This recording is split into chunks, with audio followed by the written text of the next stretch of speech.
j'aimerais sans plus tarder entrer directement dans le message que j'aimerais vous apporter cet après-midi. Qui était là la semaine dernière? Qui a célébré Pâques avec nous ici? Magnifique. Est-ce que vous vous souvenez du message de la semaine dernière? Ça suffit pas. Oui, ça, tout le monde peut le dire, mais la joie du Père. La joie du Père. Alors j'aimerais continuer sur ce thème-là, la joie du Père. La semaine dernière, on a vu, effectivement, on a pris une parabole bien connue ensemble, qui était la parabole du fils perdu, du fils prodigue. Et d'ailleurs, dans Luc 15, dans tout le chapitre, il nous est parlé que de retrouvailles. Et ce qui est au centre de ce chapitre de l'évangile de Luc 15, c'est la joie des retrouvailles, la joie de retrouver ce qui était perdu. Et la semaine dernière, on a vu cela, on a vu que c'était vraiment la joie du Père qui primait, qui ressortait de ce chapitre de l'évangile de Luc 15. La joie du Père d'avoir retrouvé son fils perdu, d'avoir restauré ce qui était brisé. Cette histoire de Luc 15, si toutefois vous ne l'avez pas encore en tête, je ne vais pas prendre le temps de la relire entièrement, vous pourrez la relire à la maison. Si toutefois vous n'avez pas de Bible, on va vous donner une Bible pour que vous puissiez relire cette histoire donc dans l'évangile de Luc 15. Mais on voit que cette histoire aurait pu très bien s'arrêter là, au moment des retrouvailles du fils prodigue, de ce fils qui avait dilapidé l'héritage et qui était parti dans un pays lointain, vous vous souvenez? Ce pays qui rend amnésique, ce pays où on oublie d'où on vient. Et il a fallu que vraiment il y ait cette illumination dans sa vie pour qu'il revienne à lui-même et qu'il se dise mais oui, je viens de la maison de mon père et il faut que je retourne là. Et le père l'a attendu, plus que cela, il a couru dans ses bras, il est sorti de la maison, il est allé au devant de son fils, il l'a pris, il l'a embrassé, il lui a donné une tunique, la plus belle des tuniques, il lui a donné un anneau, il lui a donné des nouveaux souliers et il a pu être retrouvé dans la maison et ils ont fait un immense festin. Waouh! Et l'histoire aurait pu se terminer là, on dit c'est magnifique, quelle histoire fabuleuse! Mais il y a quand même une suite à cette histoire. Et j'aimerais qu'on voit cette suite à cette histoire aujourd'hui. Parce qu'elle est aussi importante. Le fils perdu est retrouvé après tant d'années d'angoisse de la part du père, tant d'années de peur, sans savoir où était son fils. Est-ce qu'il était en bonne santé? Est-ce qu'il allait revenir en vie? Et puis, ça y est, il est enfin de retour. Et pourtant, dans cette même maison, au même moment, il va se passer un drame. Un drame, oui, je pèse mes mots et le mot drame est vraiment encore trop petit, trop infime par rapport à ce qui va se passer. Mais c'est un véritable drame dans cette histoire. Le drame ne se passe non pas à l'extérieur de la maison cette fois-ci, mais le drame va se passer à l'intérieur même de la maison du Père.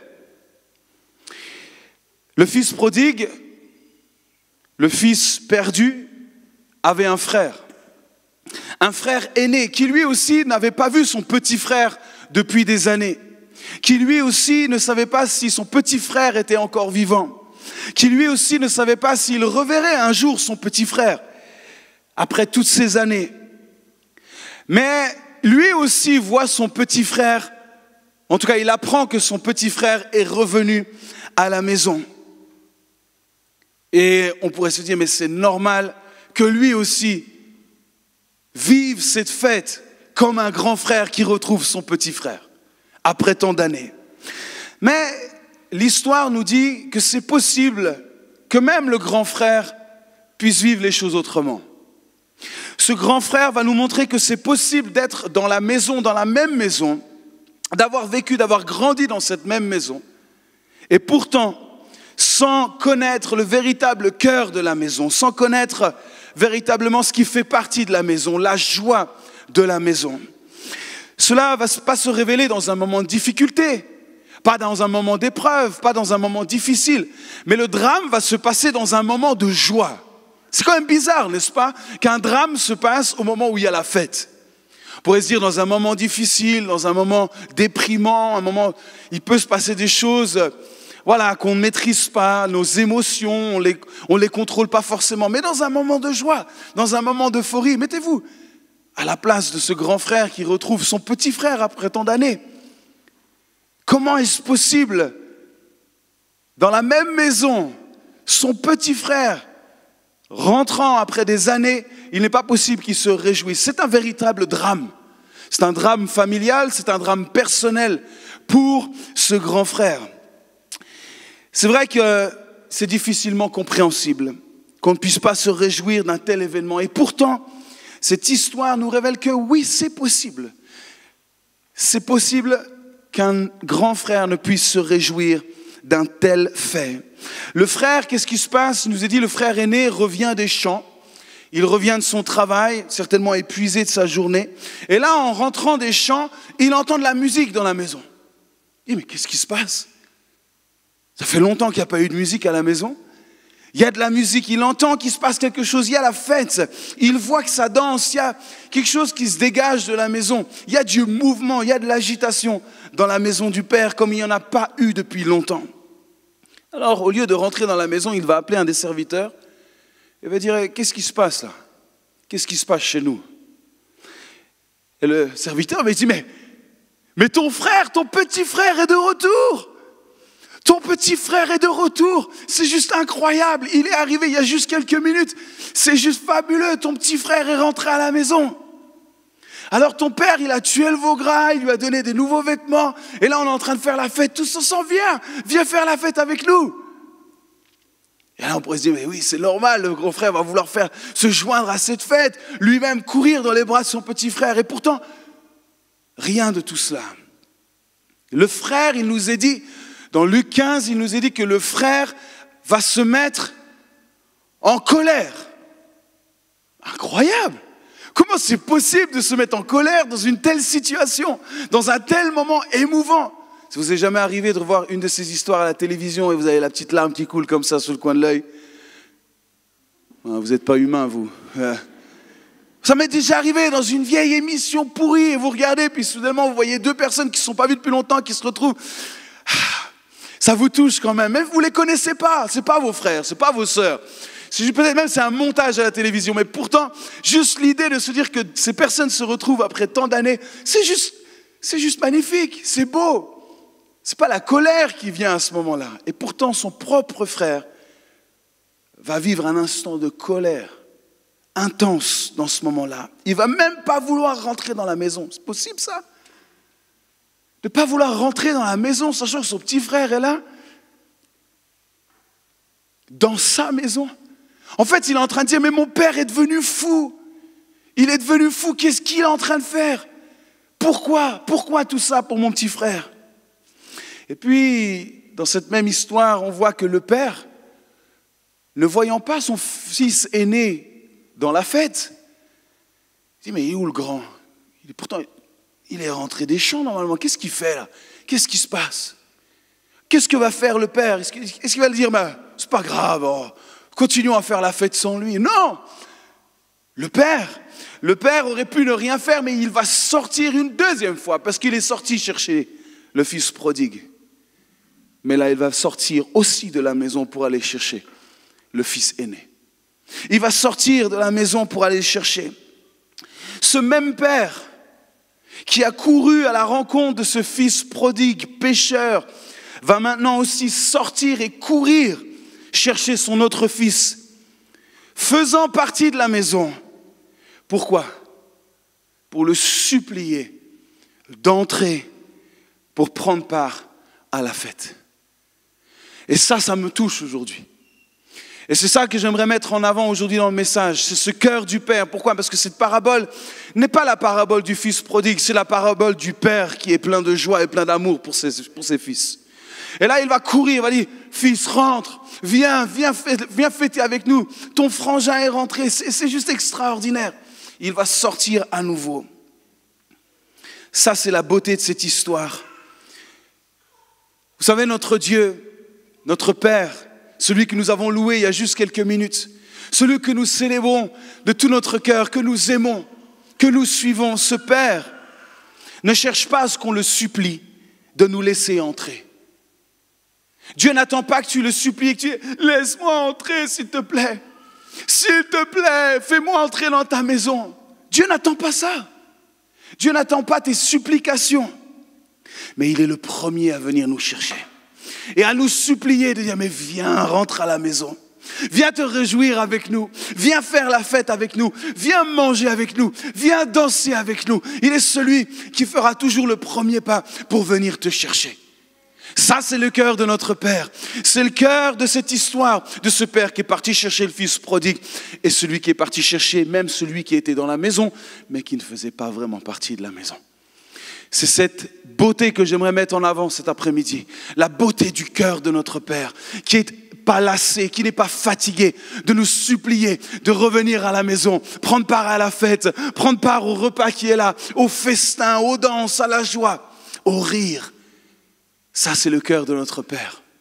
Je ne sais pas quelle est l'image du Père, je ne sais pas quelle est l'image que tu as de Dieu aujourd'hui, mais le Père que je connais, c'est le Père que je lis ici dans la parole. Et c'est mon Père, et il m'a accueilli aussi les bras grands ouverts. Il a ouvert les portes pour moi, je n'ai pas besoin de le supplier, je n'ai pas eu besoin de crier des heures et des heures pour qu'il m'ouvre. Ses bras étaient ouverts, je n'avais qu'à entrer dans la maison et profiter de l'ambiance, de la joie, du festin qui était présenté par mon Père. Et j'aimerais te dire que la porte est encore ouverte aujourd'hui. Elle est ouverte pour chacun d'entre nous. Alors le frère aîné va donner quelques explications à son attitude quand même, parce que ça méritait des explications, n'est-ce pas? Pourquoi une telle attitude? Il va dire, mais papa, ça fait tant d'années que je te sers, sans avoir transgressé un seul de tes ordres. Pas un seul. Jamais tu ne m'as donné un chevreau pour que je puisse faire la fête avec mes amis. Je t'ai servi toutes ces années. Jamais tu m'as donné un petit chevreau. Je n'ai pas demandé le veau gras, je m'en ai un petit chevreau pour pouvoir faire la fête avec mes amis. Et c'est vrai. Le frère aîné, il ne ment pas quand il dit ça. Il n'est pas en plein délire. C'est vrai. Et quand je regarde un petit peu à cette histoire, l'aîné, au final, serait plus notre modèle que l'autre. Plutôt le modèle à suivre que l'autre, qui a dilapidé tout l'héritage, qui allait faire sa vie, qui a gaspillé son argent avec toutes sortes de choses. En tout cas, moi, j'aspirerais plutôt à être comme l'aîné, à suivre les ordres du Père, à faire ce que le Père me demande, à obéir au Père. On pourrait dire, bon, ce serait plus le modèle que j'aimerais être dans les deux frères. Toute sa vie, il a été ce qu'on pourrait définir comme un bon chrétien.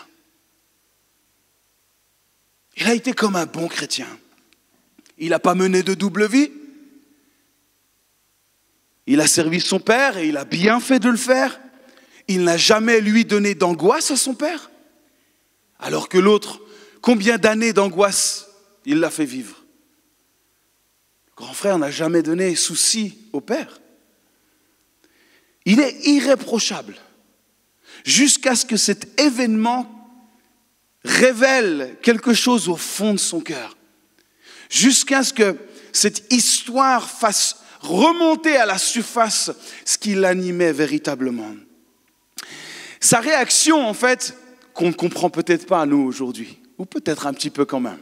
On va voir tout à l'heure. Sa réaction nous fait douter soudainement des motivations qu'il y avait dans le cœur de ce frère aîné à obéir et à suivre les ordres du Père. Quelle était sa motivation? Quel était l'intérêt de servir le Père? La raison de son obéissance. Et sa propre colère, en fait, sa réaction colérique va en dire long, en fait, sur ce qu'il y a au fond de son cœur. Écoutez ce qu'il dit. « Voici tant d'années que je te sers. » Qu'est-ce que ça veut dire, ça, en gros? Sous-entendu, j'ai été bien bête de le faire. J'ai été bien bête de t'avoir servi toutes ces années. Jamais tu ne m'as donné un chevreau. Qu'est-ce que ça veut dire? Sous-entendu, tu es un père ingrat. Je méritais aussi au moins un petit chevreau, tu ne me l'as jamais donné. Mais quand ton fils, vous remarquez que dans le texte, il est dit, c'est pas mon frère, mais il dit quand ton fils, sous-entendu, ce n'est pas mon frère, ou ce n'est plus mon frère. Quand ton fils a mangé ton bien avec des femmes Sous-entendu, pourquoi moi je me suis privé?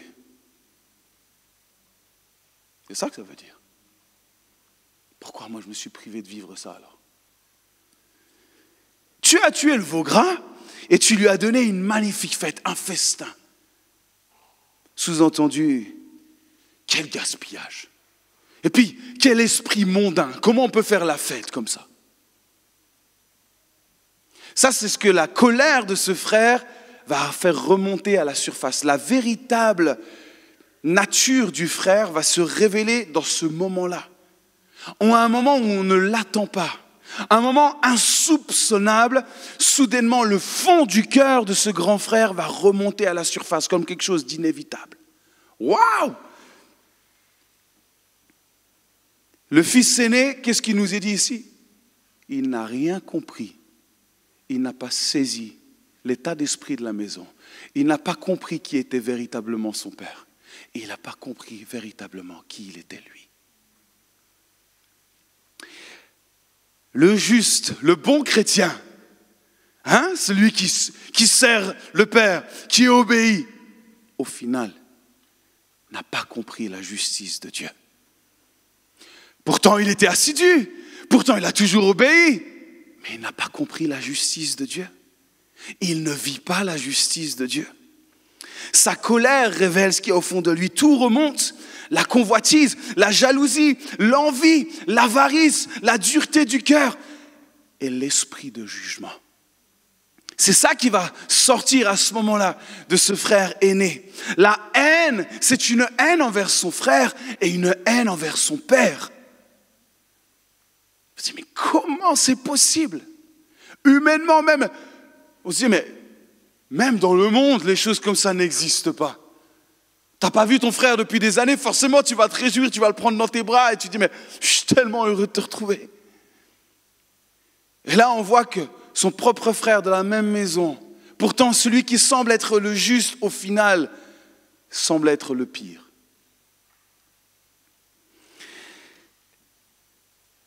Ce n'est pas une colère innocente. Ça me donne une sensation de déjà-vu. Ça vous arrive d'avoir ces sensations de déjà-vu? Vous voyez une scène, dire, oh j'ai déjà vu cette scène quelque part. Bon, je suis tout seul, je suis un ovni, c'est ça, il n'y a que moi qui... Non, on a déjà ça. On voit une scène, dire, c'est incroyable, j'ai l'impression de j'ai déjà vu cette histoire quelque part. Et là, c'est la même chose. C'est une histoire déjà vue. Si on remonte même à la Genèse, c'est pas l'histoire de deux frères. On retrouve la même histoire. Abel qui va être le premier martyr de l'histoire, le premier martyr pour sa foi, tué par son propre frère, parce qu'il a réjoui le cœur du Père. On retrouve la même histoire. Bis repetita, ça ne change pas. On retrouve aussi les mêmes histoires avec les religieux face à Jésus. En train de le critiquer, c'est la même racine qu'il y a chez le frère, chez ce frère aîné à ce moment-là. C'est cette même jalousie qui va amener les religieux à faire quoi? À crucifier le Christ. C'est cette jalousie, il nous est dit dans la parole, qui va emmener à ce que ces religieux puissent le faire crucifier. C'est cette jalousie, cet état de cœur qui refait surface quand on est confronté à la réalité du Père et à l'amour du Père. Il y a la réalité. On ne peut pas rester tel que nous sommes face à l'amour du Père. Soit on l'accepte, soit on le rejette. Et ça se voit. Il y a un véritable refus de la part du frère. Un refus de miséricorde. Un refus de grâce. Je ne peux pas lui accorder cela. Je ne peux pas lui accorder grâce et miséricorde. Et nous, les amis, aujourd'hui, comment réagissons-nous aujourd'hui, nous, moi, nous tous ici présents, comment réagissons-nous? Sommes-nous les premiers à pardonner? Sommes-nous les premiers à faire grâce? Sommes-nous les premiers à éviter le jugement? Sommes-nous les premiers à éviter les critiques, à regarder à l'apparence? Sommes-nous les premiers? Si le Père avait dit au fils prodigue la chose suivante, si le Père avait dit, écoute, Ok, c'est bien, rentre à la maison, mais par contre, écoute-moi bien. À partir de demain matin, 6 heures, tu es debout. Tu vas aller avec les serviteurs, tu vas faire ton taf. Et dans 3 ans, on en reparle. Si tu t'es tenu à carreau, alors peut-être tu pourras revenir à la maison. Vous croyez que le grand frère aurait réagi comment? Il aurait été content. Il a dit, c'est normal. Tu dois payer pour ce que tu as fait. C'est normal. Tu as dilapidé l'héritage, tu as fait la honte à la famille, tu as mis notre père dans une situation catastrophique, c'était la honte, tu as sali notre nom de famille. C'est normal que tu payes. Les amis, si on est honnête avec nous-mêmes,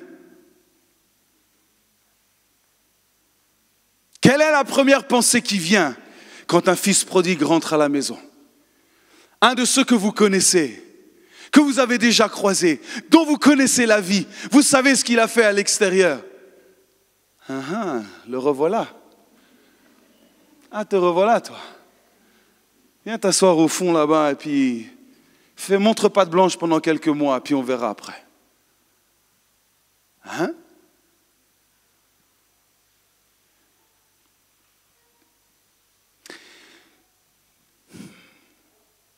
Jésus fréquentait les pécheurs. Jésus fréquentait les gens de mauvaise vie. Jésus mangeait chez eux. Il mangeait avec eux. Il passait du temps avec eux. Jésus sentait le pécheur. Quand vous alliez vers Jésus, ça sentait le pécheur. Il dit, oh, t'as qui t'a traîné toi? Ça sent le pécheur. Oui, j'étais avec eux. C'est quoi le problème? Je suis venu pour eux. C'est pour eux que je suis venu. Je ne suis pas venu pour ceux qui n'en ont pas besoin, en quelque sorte ceux qui ne le veulent pas. Je suis venu pour ceux qui me cherchent. Je suis venu pour celui qui souffre. Je suis venu pour celui qui fait appel à moi. Et rien ne m'arrêtera. Rien ne m'arrêtera de manger avec eux, de passer du temps avec eux, de les prendre dans mes bras, de les secourir, de les guérir, de les transformer, de les libérer.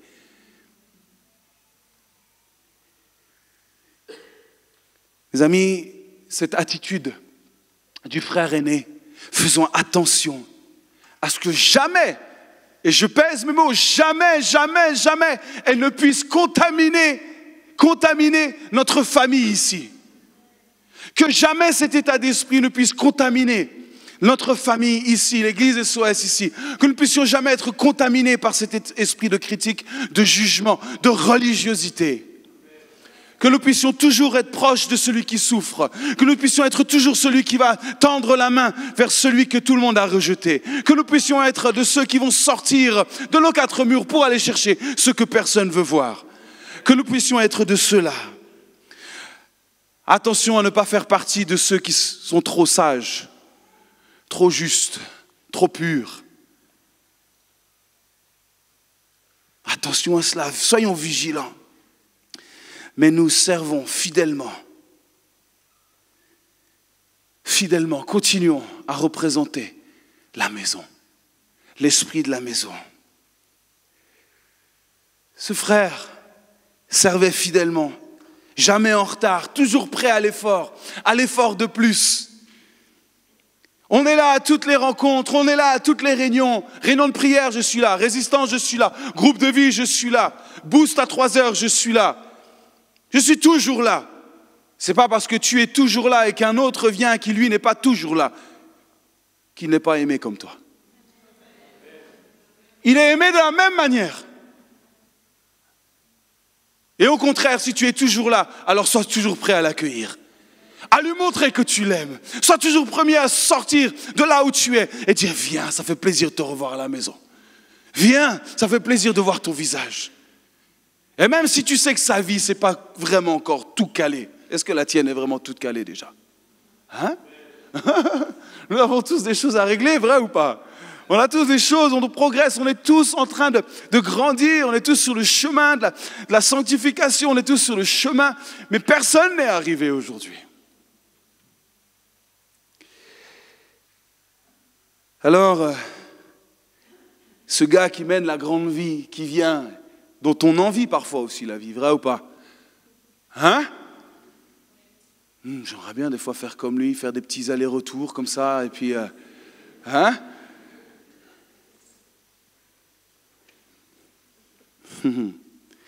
C'est lui qui a les honneurs en plus. Alors que moi, je suis assidu, je manque jamais rien. Et on parle jamais de moi.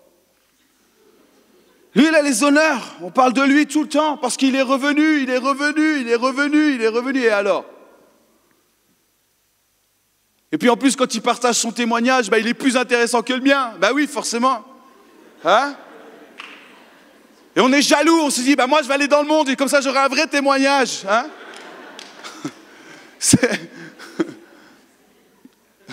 Je vais vous raconter quelque chose. Je ne sais pas s'il est là aujourd'hui, je ne veux pas le mettre mal à l'aise. Il y a un jeune homme qui vient depuis quelques semaines à l'église ici. Et je l'ai rencontré la semaine dernière. Et je lui ai raconté un peu mon histoire. On n'a pas du tout la même histoire. Moi, j'ai grandi dans une famille chrétienne bien équilibrée, aimante. J'ai grandi, dans la belle maison. Ça n'a pas fait de moi un chrétien, mais ça m'a aidé. Et il dit, moi, je viens totalement d'un autre contexte. Et il m'a dit, tu sais quoi? J'aime ton histoire. Il m'a dit, ton histoire est plus intéressante que la mienne. Comment c'est possible que toi qui as grandi dans cette maison, tu n'aies pas eu besoin de sortir de la maison? Et ça m'a touché. Je dis, mais si tu n'as pas eu besoin de sortir de la maison, il dit, c'est magnifique. Ça me touche. Qu'est-ce qui a fait que tu n'as pas eu besoin de ça? De goûter à autre chose. Je n'ai pas non plus été un saint sur tous les points. D'accord, ok? Mais j'ai toujours été accroché. Des fois, j'ai tenté quelques escapades, mais il y a quand même une grâce. Oui, j'ai jamais touché à la drogue. Oui, j'ai jamais été ivre de ma vie. Oui, j'ai jamais même fumé de ma vie. Oui, c'est vrai. Est-ce que ça fait de moi un témoignage plus low cost que celui qui a été perdu pendant des années et qui a soudainement retrouvé le Seigneur? Non. Nous avons le même Père. Il est sorti pour lui comme il est sorti pour moi. C'est son amour qui vient nous chercher. Et quand son amour vient, tout change. Notre vie est totalement transformée. Le problème de ce frère, c'est qu'il voit simplement son père comme un patron. Son père est un patron exigeant auquel il faut obéir sans jamais faillir. Mais en aucun cas il le connaît comme un père aimant et compatissant. Il ne connaît pas ce côté-là de son père.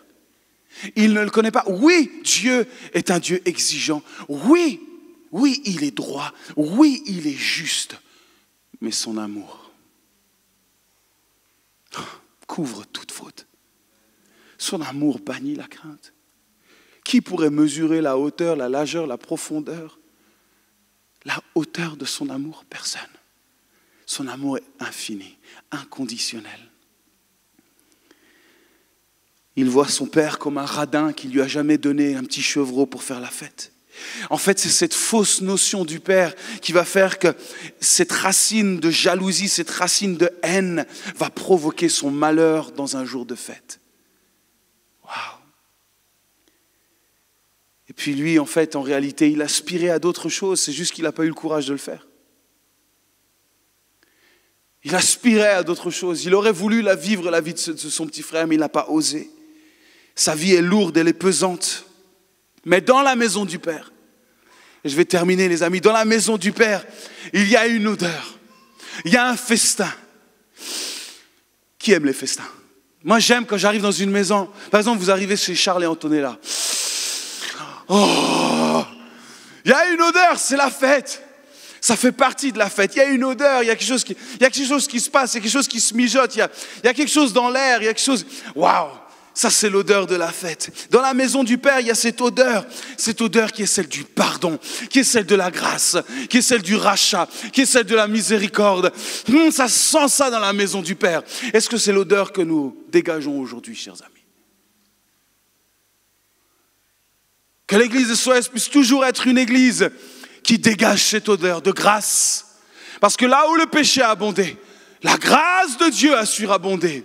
On veut être au-delà de ce que le péché peut faire. Nous voulons venir avec la miséricorde de Dieu et de Dieu seul. Si tu acceptes cela, ou tu resteras, soit tu acceptes cela, ou tu vas rester en dehors de la maison du Père. Mais dans la maison du Père, il y a quelque chose qui se passe.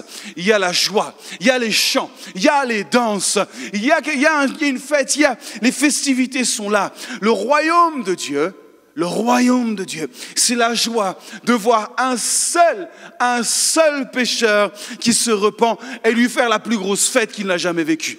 Ça, c'est la joie du ciel. Ça, c'est le royaume de Dieu, fait en son honneur.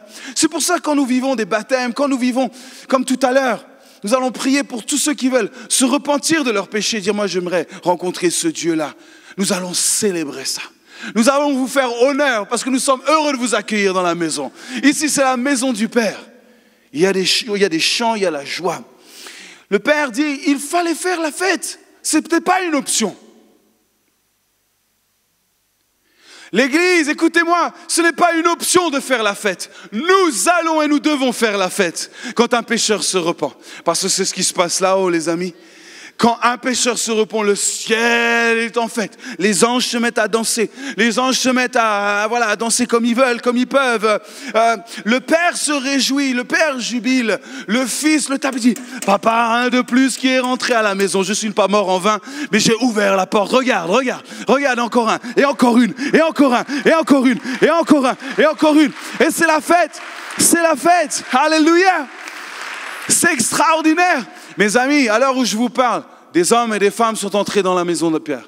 À l'heure où passe chaque seconde, chaque minute qui passe, il y a des hommes quelque part, des femmes quelque part, des jeunes, des vieillards, des pauvres, des riches, des gros, des maigres, des noirs, des blancs, des jaunes, des rouges, des verts. Ils disent oui à Jésus. Et Père dit, mais rentre à la maison et viens célébrer avec moi. Et ça, c'est extraordinaire.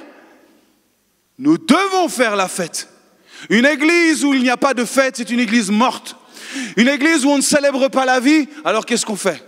On se critique. Et on regarde l'un et l'autre. Ah, dernière fois que tu es venu au culte, attends, je vais regarder mon calendrier. 3 semaines. Et t'es où ? Mais oui, les amis, est-ce qu'on n'est pas comme ça un petit peu ? Soyons honnêtes. Hein ? Et tu oses prendre la Sainte Seine. Manque pas de culot, toi. Le problème du frère, c'est quand il regarde comme il était avant. Le Père le regarde comme il est maintenant. C'est juste la grande différence. Nous regardons à ce qui vient du passé. Le Père dit, aujourd'hui est un jour nouveau. Les choses anciennes, c'est fini, je les ai oubliées. Bienvenue à la maison. Waouh. Ça, c'est la maison du Père. Le Père découvre la joie de retrouver son Fils. Le fils cadet découvre la joie de retrouver son père. Et ça, c'est un mélange explosif. Explosif. Quand le père retrouve son fils et quand le fils retrouve son père, là, il y a quelque chose d'explosif qui se passe, une combinaison qui forcément emmène une joie qu'on ne peut pas comprendre tant qu'on ne l'a pas vécue. Et le père, qu'est-ce qu'il va faire ? Il va inviter l'autre frère à aller, viens faire la fête avec nous, reste pas là. Pourquoi tu es plein d'amertume, plein de colère ? Viens prendre place au festin. Viens connaître la joie, le bonheur d'être frère et d'être fils. Waouh ! Mais en fait, quand nous sommes dans cette dynamique-là, en fait, on peut se regarder les uns les autres et ça nous procure de la joie. Oh, Aldric, tu étais perdu. Mais le Père est venu te chercher. Waouh ! Tu étais vraiment perdu, toi. Hein? T'étais loin, hein? Vraiment. Hein? Oh là là. Au Gabon, là-bas, t'étais perdu. Oh là là là là là là. Tu te rends compte, il a fallu que tu viennes ici, en France, pour que tu découvres la maison du Père. Waouh.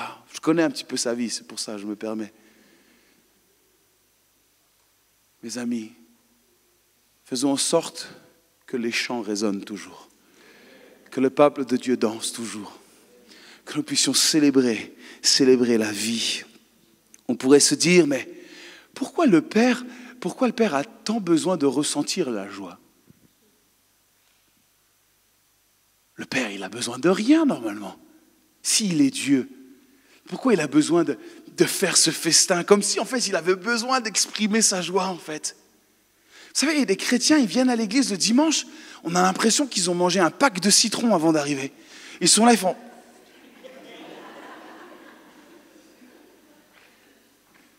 C'est ma place. Souris, viens célébrer avec nous. C'est la joie, la fête. Laisse place à cette joie. Laisse la maison du Père, vraiment cette bonne odeur, vraiment s'imprégner sur toi. Dieu ne manque de rien. Vous êtes d'accord avec moi? Il manque de rien. Et puis, est-ce que l'obéissance du premier frère n'était pas suffisante pour lui? Dire, au moins j'ai un fils, il est rigoureux, il fait ce que je lui demande, il m'a comblé. Non. Non, c'est pas ça. Il nous faut comprendre aujourd'hui que rien n'est plus puissant, rien n'est plus intense pour le Père et pour le Fils que de se retrouver. Rien n'est plus puissant que cela. Oh, quand Jésus a dû ressusciter d'entre les morts, imaginez la fête qu'il devait y avoir au ciel. Mon fils, je t'ai retrouvé. Et tu vas ouvrir le chemin pour des millions et des millions qui vont te suivre après. Oh, quelle joie! Le salut est bien plus qu'une bonne intention et un désir de faire des bonnes choses. C'est bien plus que cela. C'est pas mauvais en soi, mais c'est bien plus que cela. C'est une joie inexprimable, de ceux qui étaient perdus mais retrouvés, ceux qui étaient morts mais revenus à la vie. Ça, c'est le salut. Et il faut que cette joie jaillisse. Cette parabole, qu'est-ce qu'elle fait? Elle nous rappelle tout simplement que ce qui fait la joie du Père, c'est un pécheur qui se repent. Alors que pour les religieux, les bons chrétiens, les justes, leur Dieu se réjouit que du juste. Que du juste. Non. Le Père se réjouit pour le pécheur qui se repent. Et il l'honore. Et il lui fait sa fête. En fait, le Père n'avait pas un fils, mais deux fils perdus. Un à l'intérieur et un à l'extérieur. Mais les deux étaient complètement perdus. C'est la parabole du Père qui n'avait plus de fils. Mais dans sa grâce immense, il réintègre l'un et il fait tout, absolument tout pour réintégrer l'autre. On ne sait pas ce qu'il a fait après. Est-ce qu'il est resté dehors? Est-ce qu'il est rentré finalement? Mais il y a eu un combat. Il y a eu une lutte intérieure. Il y a eu comme le miroir de qui il était vraiment. Mais aux deux, le Père offre sa grâce. Alors, ne laissons pas, ici à l'église SOS, ne laissons pas l'esprit religieux mettre en sourdine la joie de la maison du Père. Ne laissons pas l'esprit religieux mettre en sourdine quand un pécheur se repent et que nous l'honorons, et que nous le célébrons, et nous célébrons sa vie. Il y a des chants, il y a des danses, il y a de la musique dans sa maison, et il nous faut absolument, ici à Lyon, ici à Valpré, que les chants résonnent, que les danses puissent se mettre en route. Et si ça ne vous plaît pas, vous pouvez passer de l'autre côté. Je ne vous condamne pas, mais le jour où le Seigneur vous aura vraiment rencontré, vous pourrez rentrer dans la maison. Parce qu'ici, nous voulons célébrer ce que Dieu fait. Et nous ne voulons pas nous laisser tenir par un esprit religieux. Dire, mais pourquoi on danse comme ça? Pourquoi les gens chantent comme ça? Pourquoi les gens lèvent les mains? Parce que c'est la maison du Père. Et nous célébrons l'amour de Dieu. Et nous célébrons la grâce de Dieu. Est-ce qu'on peut se lever ensemble? Parce que c'est la maison de Dieu.